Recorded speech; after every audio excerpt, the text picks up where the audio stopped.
Eyewitness Sports right now. The Utica Comets are going to the playoffs. The Comets clinched a postseason spot last night when the Belleville Senators lost in regulation to the Laval Rocket.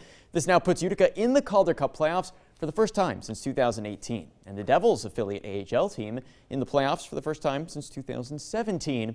Now that that's out of the way, Comets associate coach Sergei Bralin says that the team can now turn its attention to putting these remaining 7 games into use in order to sharpen up for the postseason.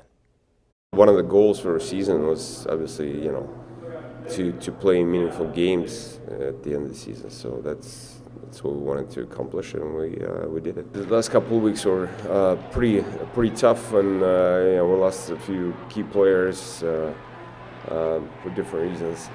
And again, hopefully we'll get all our guys back. You want to make sure that we stay on top of things. We continue to do things that were successful for us throughout the year, and right now it's all about details and energy.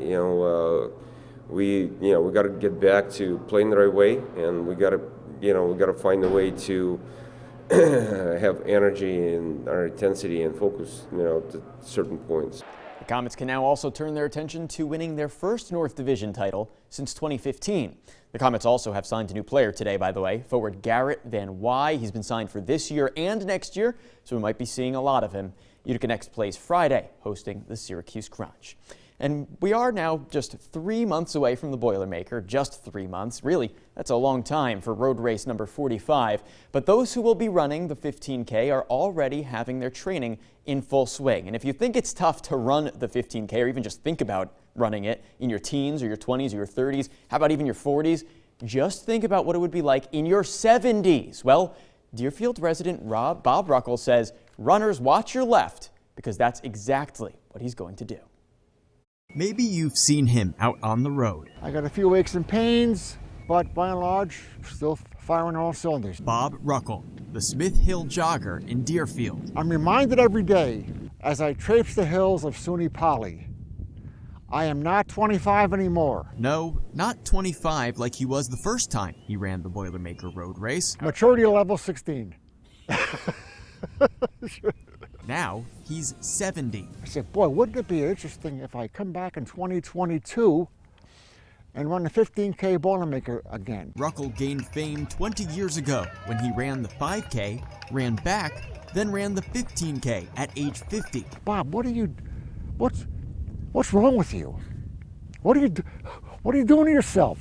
Seriously, what do you have? Nothing to prove. Since then, you can find him any day, in any weather, logging up to 2,000 miles a year. This is not the precursor to another running career. People already asked me, are you going back into marathoning? And I said, absolutely not. But it is a reminder of the running he used to do with a group of friends. Extremely competitive group of runners. Some of whom are now in the Greater Utica Sports Hall of Fame. Here I was, still trying to do it. He says they made him the person he is today. What did your mother always tell you when you were growing up? Hang around people who bring you up. They've passed away since he last ran the race. He says he's not necessarily running for them. Just to put some kind of challenge in front of me for a change. But he will be running with them, writing their names on his bib number. Life is like a marathon. Along the way, you assess where you are. Not running away from aging, but running toward his goals. The key always has been, did you leave it all on the road? Well, I don't know Bob's medical record, but I think any doctor would assess that Ruckle's in probably pretty good shape, leaving it all on the road as he does. So we'll see how he does on the Boilermaker road race in July. So for now, that's all for sports, but go check out cnyhomepage.com for all your top sports stories. And as always, there's more Eyewitness News after the break. So stay friendly and stay tuned.